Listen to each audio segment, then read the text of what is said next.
Izany ao anatin'izay tontolon'ny fampianarana izay sika Nofaranana omaly ny fankalazana ny faha taona ny sekoly fanabeazana fototra Ambohindranomanga EPP Ambohindranomanga zany ao anatin'ny distrikan'Arivonimamo.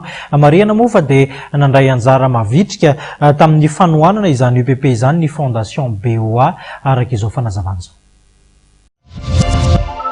17 sy 700 17 sy 2 feno zato taona katroka tamin'ity taona ity ny EPP Ambohindranomanga distrikan'Arivonimamo komina ambanivohitra Ambatomravavy no tanterahana teny antoerana omaly ny famaranana ny fankalazana notron'ireo manam-pahefana isatsokajiny sy ny solotenan'ny banky BOA Madagasikara sy ny Fondation BOA.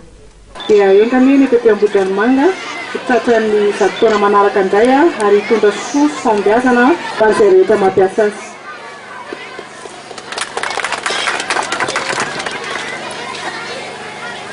No antotrantserin'ny filohan'ny Fondation BOA Madagasikara fa mandray ny andraikiny izy ireo nanomboka ny taona 13 sy 20.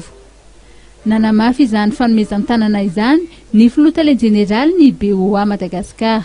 Nanome tanana ny banky tamin'ny taona 13 sy 20. Naharitra herintaona teo ny asa dia nitokanana ity fotodrasofasy ity tamin'ny 14 sy 20. Marihana manokana fa vola be no natokana tato satria misy 50 sy tapitrisa ariary 3 milliards 250 nanavozana sy nananganana fotodrafitrasa vaovao manara-penitra antsoina hoe centre de vie, misy ny sekoly, misy ny réfectoire sy ny rehetrarehetra momban'izay mba hatonombana tsara ny fianaran'ny ankizy. Fanirin'ny BOA ny ikajin'ny tompon'andraikitra mpianatra sy mpanabe ny fotodrafitrasa mba hotratry ny zato taona manaraka ary ny amohan'ny EPP Ambohindranomanga olombanina sy olona manana ny maha-izy azy amin'ny fireneny.